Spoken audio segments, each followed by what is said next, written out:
बच्चों, स्वागत है आप सभी का। और मैं आपका सोनू सर।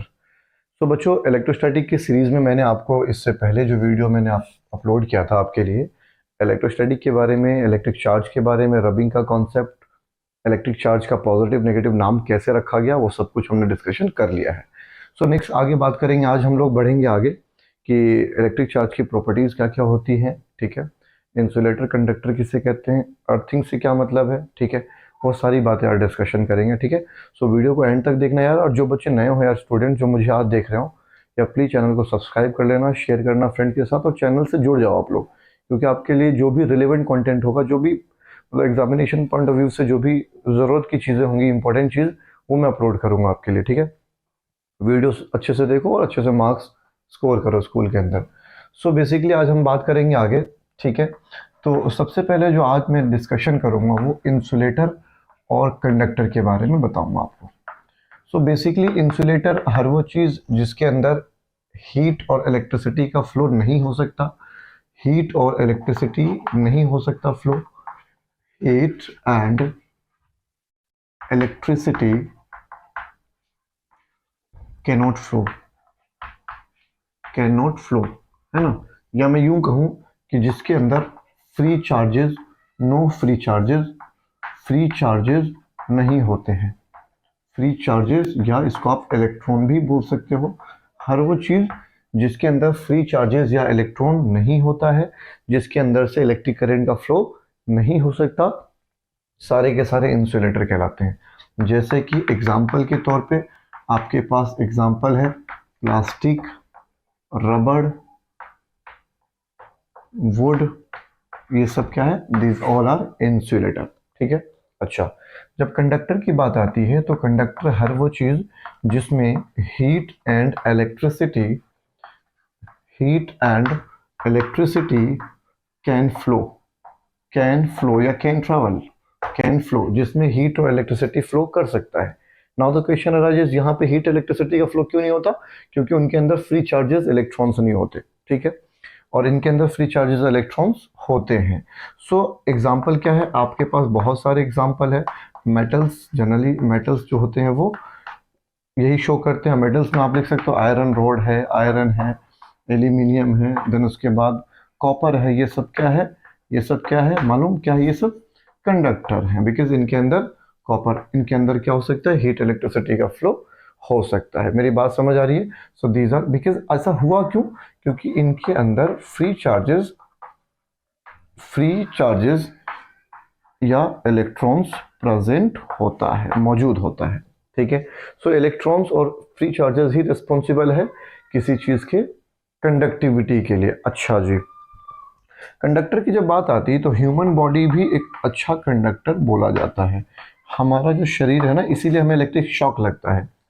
या आप कंडक्टिविटी को अगर फील करना चाहते हो तो जब आपने एक रॉड को लिया, किसी लोहे के रॉड को, और लोहे के रॉड को आप आग पे गर्म कर रहे हो, लोहे के रॉड के एक सिरे को आप गर्म कर रहे हैं, तो जब लोहे के रॉड का एक दूसरा वाला जो सिरा गर्म हो रहा है और दूसरे वाले एज को आपने पकड़ रखा है, तो क्या होता है कि,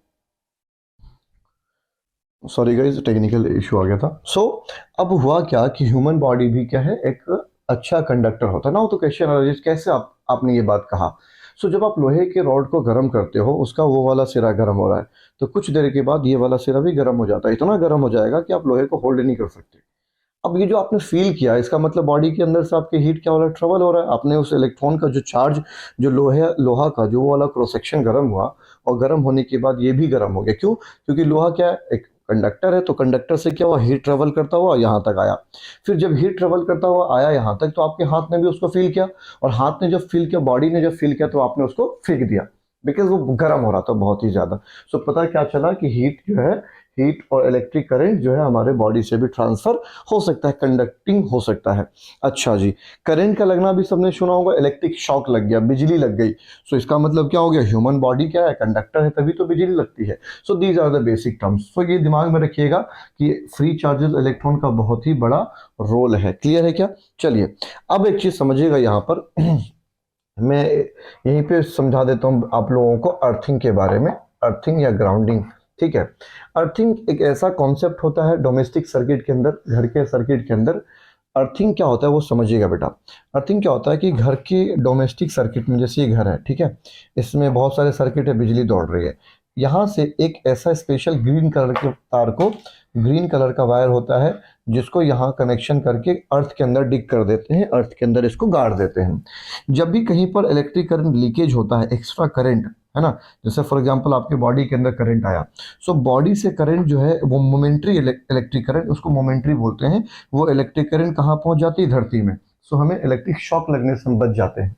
कई बार इलेक्ट्रिक करंट की लीकेज होती है, जब आप पकड़ते हो किसी, जैसे कूलर है, कूलर को आप कई बार टच करते हो, जब कूलर के बॉडी में करंट आता है, ठीक है, सो हमें करंट लग जाता है। लेकिन अगर अर्थिंग हम करवा देंगे घर के अंदर, तो कूलर के अंदर जो एक्स्ट्रा इलेक्ट्रिक करंट की लीकेज हुई है उसको खींच के कौन ले जाएगा, अर्थ वाला वायर धरती के अंदर ले जाएगा, और जब आप उसको टच करोगे तो आपको शॉक नहीं लगेगा। सो अर्थिंग का क्या कंसेप्ट ये समझ आ गया आपको। दो तरह की वायर होती है घर के अंदर, एक होता है लाइव वायर, एक होता है न्यूट्रल वायर, और उसके साथ साथ एक और वायर होता है जिसको बोलते हैं अर्थ वायर, अर्थिंग वाला वायर, वही ग्राउंड के अंदर डिग करके उसको रखा जाता है। बात समझ आ रही है क्या। तो दिस इज द कॉन्सेप्ट। चलिए आगे, चलिए अब बिना टाइम वेस्ट के हम लोग बात करेंगे किसके बारे में, ध्यान से समझते रहिएगा बेसिक चीजें ये सब। चलिए अब हम लोग बात करेंगे चार्ज के बारे में, इलेक्ट्रिक चार्ज के बारे में। देखिए इलेक्ट्रिक चार्ज के प्रेजेंस को, इलेक्ट्रिक चार्ज के बारे में जो है फराडे ने भी थ्योरी में अपने इलेक्ट्रिक चार्ज के डिस्कवरी में, उसकी खोज में अपना योगदान दिया है। और मिलिकन्स का oil drop experiment, Millikan's oil drop experiment, ये आप ध्यान रखिएगा दोनों लोगों के नामों को, ठीक है, मिलिकन्स ऑयल ड्रॉप एक्सपेरिमेंट। तो ये इन दोनों का चार्ज के उसमें बहुत ज्यादा हेल्प रहा है। पहली चीज ये समझिएगा बच्चों कि जब हम लोग चार्ज एट रेस्ट की बात करते हैं, चार्ज एट रेस्ट, ठीक है, चार्ज एट रेस्ट, तो वो कहलाता है इलेक्ट्रोस्टैटिक्स, ठीक है। लेकिन चार्ज इन मोशन अगर हो जाएगा बेटा, चार्ज इन मोशन, तो चार्ज इन मोशन से क्या होता है, इलेक्ट्रिक करंट बनता है। क्या बनता है, इलेक्ट्रिक करंट, ठीक है। तो इसको कई बार चार्ज एट रेस्ट को इलेक्ट्रोस्टैटिक भी कहते हैं या इलेक्ट्रोस्टैटिक करंट भी बोल देते हैं इसको, तो बोथ आर सेम। तो आप इलेक्ट्रोस्टैटिक समझिएगा, स्टैटिक का मतलब ही रेस्ट होता है और इलेक्ट्रो का मतलब that is coming from charge. So charge in motion क्या होगा, इलेक्ट्रिक करंट, और इलेक्ट्रिक करंट ही क्या बनाता है बेटा जी, मैग्नेटिज्म बनाता है। मैग्नेटिक थ्योरी पढ़ते हो ना, मैग्नेटिक कैरेक्टर का आ जाना, जब किसी कंडक्टर में इलेक्ट्रिक करंट का फ्लो होता है तो वो मैग्नेट की तरह बिहेव करना शुरू कर देता है, दैट इज कॉल्ड मैग्नेटिज्म, ठीक है।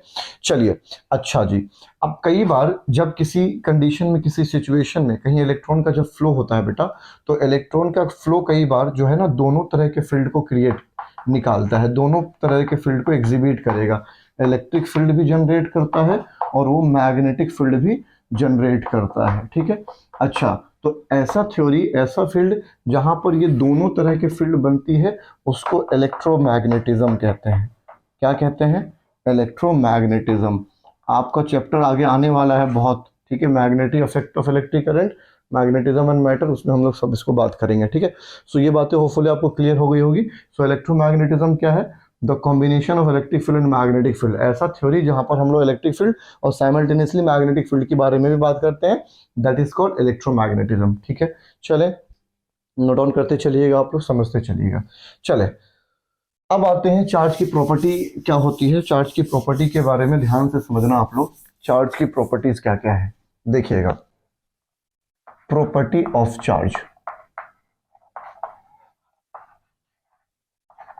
देखिए चार्ज की प्रॉपर्टी तो आपको कुछ रिपल वाला और अट्रैक्शन वाला तो आपने पहले ही पढ़ लिया है कि like charges ripple, unlike charges क्या होते हैं, अट्रैक्ट करते हैं वो, है ना। अब कुछ और प्रॉपर्टी समझ लीजिए, property of charge. Property charge में मैं सबसे पहले आपको पढ़ाने वाला हूं कि इलेक्ट्रोस्टैटिक इंडक्शन क्या होता है। पहले इस थ्योरी को समझ लीजिए आप लोग, इलेक्ट्रोस्टैटिक इंडक्शन।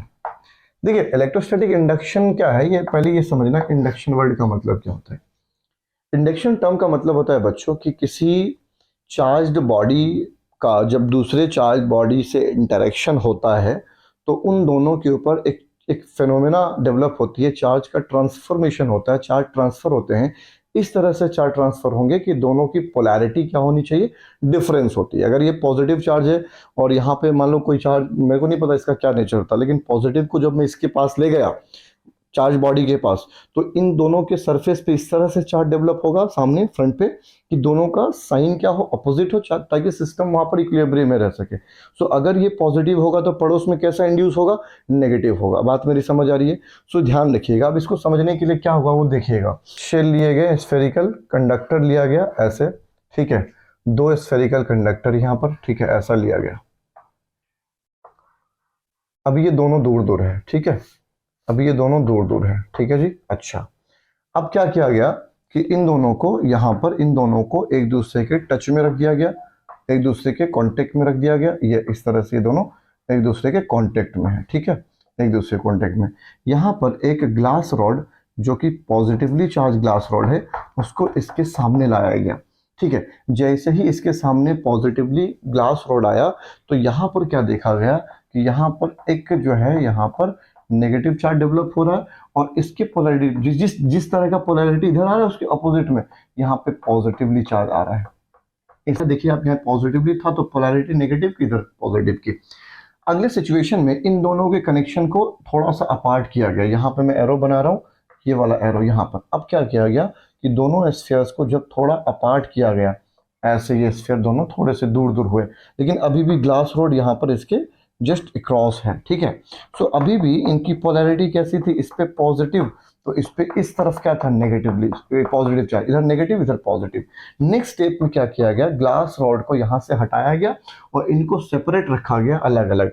तो जैसे यहाँ देखा गया तो यहाँ पर ये अब क्या हो चुके हैं, ये स्टेबल हो चुके हैं। स्टेबल का मतलब इनका जो पोलैरिटी पे चार्ज डिस्ट्रीब्यूशन था, इधर कोई चार्ज नहीं, फिर इधर कोई चार्ज नहीं, लेकिन जैसे ही इसको हटाया गया तो इसके हटने की वजह से यहाँ पर अब इनके अंदर क्या हो गया, यूनिफॉर्म चार्ज डिस्ट्रीब्यूशन हो गया। मतलब जो चार्ज इनकी पोलैरिटी एज पर थी, किनारे पर थी, वो इस तरह से डिस्ट्रीब्यूट हो गई। तो देखिए अब यहाँ पर इनके पास कोई चार्ज नहीं था, जब इसको लाया गया तो क्या है, ये अपोजिट पोलैरिटी की चार्ज डेवलप हुई, दूर रखा गया, अभी भी इंटरेक्शन की वजह से क्या, अपोजिट चार्ज। और जैसे ही दोनों को अपार्ट किया गया स्फीयर्स को, इन दोनों के अंदर चार्ज का डिस्ट्रीब्यूशन जो केवल यहाँ था अब यहाँ पे हो गया है। अब ये क्या हो चुके हैं, यूनिफॉर्मली चार्ज हो चुके हैं। पहले कोई चार्ज नहीं था, अब ये यूनिफॉर्मली चार्ज हो चुके हैं। किसकी हेल्प से हुए, ग्लास रॉड की हेल्प से हुए। तो यही पूरा फेनोमेना कहलाता है इलेक्ट्रोस्टैटिक इंडक्शन, ठीक है। अब इनके अंदर जो चार्ज आया, इनके अंदर जो चार्ज आया, उसी चार्ज को फिजिक्स के टर्म में कहते हैं इंड्यूस्ड चार्ज। क्या बोलते हैं, इंड्यूस्ड चार्ज, ठीक है। और जिसने चार्ज दिया, वो चार्ज किसने दिया था, ग्लास रॉड ने दिया था, तो इसको कहते हैं इंड्यूसिंग चार्ज। क्या कहते हैं, इंड्यूसिंग चार्ज। जो इंड्यूस कर रहा है हेल्प, वो इंड्यूसिंग चार्ज होगा। ये इंड्यूसिंग चार्ज है और ये क्या है, इंड्यूस्ड चार्ज हो गया। So this is the concept of electrostatic induction, ठीक है। चलिए क्लियर है, मुझे उम्मीद आपको क्लियर हो गया होगा, ठीक है। चले, अब ये भी एक तरह से प्रॉपर्टी का ही कॉन्सेप्ट है, इसलिए मैंने प्रॉपर्टी के हेडिंग में ही आपको पढ़ा दिया है। चलिए अब आते हैं कुछ और प्रॉपर्टीज की तरफ बढ़ते हैं हम लोग, ठीक है। मुझे उम्मीद है आपको क्लियर हो गया होगा। चलिए अब बढ़ते हैं आगे कुछ और प्रॉपर्टीज की तरफ। तो अब आता है दूसरा प्रॉपर्टी जो होता है बच्चों, वो होता है एडिटिव प्रॉपर्टी। एडिटिव प्रॉपर्टी, ठीक है। एडिटिव प्रॉपर्टी के अकॉर्डिंग क्या है कि किसी भी सिस्टम का जो टोटल चार्ज होगा वो अलजेब्रिकली सम होगा। मतलब आप जैसे अलजेब्रिकली, अलजेब्रा को जोड़ते हो नंबर्स को, अलजेब्रिकली सम होगा, अलजेब्रिकली सम। जैसे फॉर एग्जांपल मैं आपसे कहता हूं +2 कूलम माइनस का 6 कूलम +4 कूलम माइनस का 5 कूलम, बताइए नेट चार्ज कितना होगा, टोटल चार्ज। तो जैसे आप नंबरों को जोड़ते हो ऐसे इसको जोड़ना है। मतलब +2 प्लस -6, नंबर को ऐसे तो जोड़ते हो आप लोग, फिर क्या +4, फिर प्लस क्या माइनस, इस तरह से, ठीक है। सी लगा देंगे हम बाद में, ठीक है। तो आंसर कितना आएगा बोलो, 4 और 2 कितना हो गया, 6 हो गया, ठीक है। प्लस का 6 आ गया, अच्छा -6 और -5 कितना आ गया, माइनस का 11। तो आंसर कितना आएगा, -5 coulomb. This is the answer, ठीक है। सो एडिटिव प्रॉपर्टी क्या कहता है कि आपको नेट चार्ज निकालने के लिए किसी सिस्टम का अलजेब्रिकली सम कर दीजिए। This is nothing big challenging, इसके पास कोई रॉकेट साइंस नहीं है, सिंपल सी चीज है ये, ठीक है। सो एडिटिव प्रॉपर्टी, ठीक है। सो एडिटिव प्रॉपर्टी मुझे उम्मीद है कि आपको क्लियर हो गया होगा, ठीक है। अब उसके बाद आता है one of the most important property, जिसको बोलते हैं क्वांटाइजेशन। क्वांटाइजेशन ऑफ चार्ज, ये बहुत इंपॉर्टेंट है, समझिएगा इसको। ठीक है। क्वांटाइजेशन ऑफ चार्ज, पहली बात तो ये समझिएगा, एक वर्ड आएगा क्वांटम। क्वांटम का मतलब क्या होता है बेटा? क्वांटम का मतलब होता है किसी भी चीज का मिनिमम वैल्यू, स्मॉलेस्ट वैल्यू। ठीक है। तो जब चार्ज की बात आई है तो चार्ज का जो स्मॉलेस्ट वैल्यू होता है एक इलेक्ट्रॉन पे चार्ज, वो होता है 1.6 इंटू 10⁻⁻19 कूलम, ये वैल्यू होता है। So according to quantization of charge, किसी भी सिस्टम का, किसी भी चार्ज बॉडी का, या रबिंग करने से जो चार्ज डेवलप होता है, वो हमेशा इंटीग्रल मल्टीपल होगा चार्ज ऑफ वन इलेक्ट्रॉन के, या इंटीग्रल मल्टीपल होगा अपने क्वांटम के। मतलब अगर मैं आपसे कहता हूं कि एक इलेक्ट्रॉन पे ये चार्ज है, तो 4 इलेक्ट्रॉन पे चार्ज कितना होगा? तो 4 इंटू 1.6 इंटू 10⁻⁻19 कूलम मल्टीप्लाई करेंगे, आंसर क्या आएगा बोलो? 10⁻⁻19, 6.4 इंटू 10⁻⁻19। अगर मैं आपसे कहता हूं कि 2 इलेक्ट्रॉन है, बताइए 2 इलेक्ट्रॉन पे चार्ज कितना होगा? सो 2 into 1.6 into 10⁻⁻19 coulomb, so answer will be 3.2 into 10⁻⁻19। अब आप देखिए कि नंबर ऑफ इलेक्ट्रॉन जो मैं यहाँ डाल रहा हूँ 4, उसके बाद 2, ये तो हमेशा होल नंबर होगा। बात समझ आ रही भाई? नंबर ऑफ इलेक्ट्रॉन क्या होगा? 2.5 तो नहीं हो सकता ना 2.5, या 1.5 तो नहीं हो सकता 1.5, 1 2 3 4 इस तरह से होंगे। सो आंसर जो भी आपका नेट चार्ज आएगा वो तो इसका इंटीग्रल मल्टीपल ही चलेगा ना भाई। अगर आप यहाँ पे 4 लिख रहे हो तो क्या आएगा? 16, 1.64 जा 6.4, 1.62 जा 3.2। भाई अगर 5 लिख दूंगा तो 1.65 जा क्या होगा? 80, 8.0। So according to quantization of charge, यहां हमारे पास एक फॉर्मूला बन के आता है Q is equals to NE। ये फॉर्मूला हमारे पास यहां बन के आता है Q। Total amount, total charge किसी भी मैटर का, किसी भी चीज का क्या होगा? इंटीग्रल मल्टीपल होगा किसका? चार्ज ऑन वन इलेक्ट्रॉन का। और n क्या है? क्वांटम नंबर, मतलब प्रिंसिपल क्वांटम नंबर, या यूं कह सकते हो नंबर ऑफ इलेक्ट्रॉन। ठीक है। So Q is equal to NE है। बात समझ आ रही है? अच्छा, यहाँ पे n क्या है बच्चों? यहाँ जो n लिख रहा हूं ये क्या है? n है number of electron, number of electron. और E क्या है? Charge on what? One electron, charge on one electron. ठीक है। सो ये E की वैल्यू कितनी होती है? 1.6 into 10⁻⁻19 coulomb. This is the value. Clear है क्या? तो मुझे उम्मीद है ये क्लियर हो गया होगा। ठीक है। सो सेकंड प्रॉपर्टी ये हो गया, थर्ड प्रॉपर्टी ये था। फोर्थ प्रॉपर्टी आता है कंजर्वेशन ऑफ चार्ज। ठीक है, वो क्लियर करवाता हूं। चलिए पहले क्वांटाइजेशन ऑफ चार्ज का हम लोग एक दो क्वेश्चन देखेंगे, सुनिएगा ध्यान से। क्वेश्चन ये है कि how many electron does a 1 coulomb of charge has? ठीक है, how many electrons does a 1 coulomb of charge has? 1 coulomb charge में कितना इलेक्ट्रॉन होगा? सो आपको चार्ज की वैल्यू दे दी है यहाँ पर, मतलब या क्या दिया है? क्यू कितना मिल गया आपको? 1 कूलम। ठीक है। आपको बोला हाउ मेनी इलेक्ट्रॉन, मतलब आपको एन की वैल्यू फाइंड आउट करनी है। और ई क्या होता है? 1.6 इंटू 10⁻⁻19 कूलम। ठीक है, ये तो आपको पहले से ही मालूम है। क्लियर है क्या? So apply quantization of theorem, तो Q is equal to N E आया। सो एन को मैं क्या लिख सकता हूँ? Q upon E. So Q कितना दे रखा है भाई? टोटल चार्ज 1 दे रखा है। और ई क्या होगा नीचे? 1.6 इंटू 10⁻⁻19। ठीक है, नीचे लिख दिया। अब ये जो वैल्यू है भाई, यहाँ से पॉइंट हटाओगे तो ऊपर क्या जाएगा? 0 चला जाएगा। ठीक है, यहाँ से मैंने पॉइंट हटा दिया तो 0 चला गया। सो कितना आएगा बोलो? कितना आएगा? ये 5 से कट जाएगा, ये 8 से कट जाएगा। 8 से 5 को जब डिविजिबल होगा, डिवाइड करेंगे, लिख देते हैं। 8 को 5 से डिवाइड करोगे तो कितना आएगा भाई? 8 से 5 को डिवाइड करोगे 0.086, 0.6 इंटू 10⁻⁻19 ऊपर चला गया तो क्या हो जाएगा? ये पॉजिटिव वैल्यू हो जाएगा। बोलो बात मेरी समझ आ रही है? क्लियर है ना ये? अब और निकालो 2 डेसिमल प्लेस पे, तो निकाल लीजिए, क्या फर्क पड़ेगा? 0. क्या है? 62 लिखा। ठीक है, 0.62। ठीक है, यहाँ पे 62 है बेटा, ये 2 है। ठीक है। सो 10⁻9 है। अब क्या होगा भाई? पॉइंट को अगर एक डेसिमल पे चेंज करोगे यहाँ पर, तो एन की वैल्यू कितनी होगी भाई? पॉइंट को चेंज करोगे, जैसे जैसे पॉइंट को आप इधर शिफ्ट करोगे यहाँ पर, ये एक एक वैल्यू कम होता चला जाएगा। तो 6.2 इंटू 10 की पावर क्या? 18। This is the answer. ये हो गया नंबर ऑफ इलेक्ट्रॉन, मतलब एक कूलम चार्ज पे कितना इलेक्ट्रॉन होगा? 6.2 इंटू 10 की पावर 18। क्लियर है क्या? बात मेरी समझ आ रही है आप लोगों को?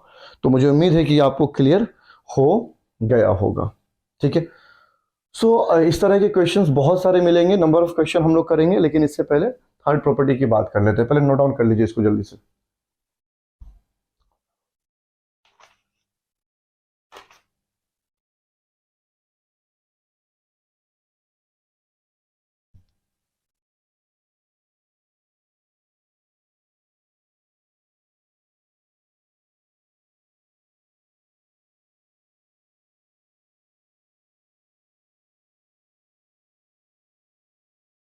चलिए ठीक है, तो मुझे उम्मीद है ये चीज आपको क्लियर हो गया होगा। ठीक है, चलिए अब आगे बढ़ते हैं। थर्ड प्रॉपर्टी ऑफ चार्ज क्या है, सुनिएगा ध्यान से। चार्ज की जो थर्ड प्रॉपर्टी होती है बच्चों, वो होता है कंजर्वेशन ऑफ चार्ज। ठीक है, so according to conservation of charge, पहला पॉइंट आपको दिमाग में रखना है, charge can neither be created, ठीक है, nor be destroyed, nor be destroyed. मतलब चार्जेस को ना तो आप बना सकते हो ना ही खत्म कर सकते हो। किसी भी आइसोलेटेड सिस्टम का charges of any isolated system always remain constant. मतलब किसी भी आइसोलेटेड सिस्टम का जो चार्ज होगा वो हमेशा कांस्टेंट होगा। चार्ज कभी कम या ज्यादा नहीं होगा सिस्टम का, ये दिमाग में बिठा लीजिए आप लोग। या चार्ज कभी आप बना नहीं सकते उसको, चार्ज नेचर के अंदर एग्जिस्ट कर रहा है, हमने उसको ढूंढा है, केवल हमने बनाया नहीं है चार्ज को, या चार्ज को हम खत्म भी नहीं करते। चार्ज हमेशा क्या रहेगा, कांस्टेंट रहेगा। बात मेरी समझ आ रही है? Remember always. अब एग्जांपल छोटा सा देख लो, जैसे NaCl है। अब ये NaCl जब अपने एटॉमिक फॉर्म में टूटेगा तो क्या बनेगा, Na पॉजिटिव Cl नेगेटिव। अच्छा, आपने NaCl पे कभी कोई चार्ज देखा है? नहीं ना। मतलब अगर चार्ज नहीं देखा है तो इधर का चार्ज क्या है, जीरो है। अच्छा जी, इधर क्या है, एक पॉजिटिव एक नेगेटिव। तो एक पॉजिटिव को भाई अगर मैं वन पॉजिटिव को वन नेगेटिव से जोड़ूं तो रिजल्ट कितना आएगा, जीरो। तो देख रहे हो आप लोग, चार्ज क्या है, जीरो है। तो किसी भी सिस्टम का चार्ज कभी बदलता नहीं है। चार्ज देखो, जितना इधर चार्ज था उतना ही इधर चार्ज है। Charge neither be created NOR be destroyed. Charge हमेशा सिस्टम का क्या रहेगा, किसी भी केमिकल रिएक्शन के अंदर चार्ज हमेशा कांस्टेंट रहेगा। So this is all about conservation of charge. मुझे उम्मीद है कि आपको क्लियर हो गया होगा। ठीक है, चलिए नोट डाउन कर लीजिए इसको फटाफट।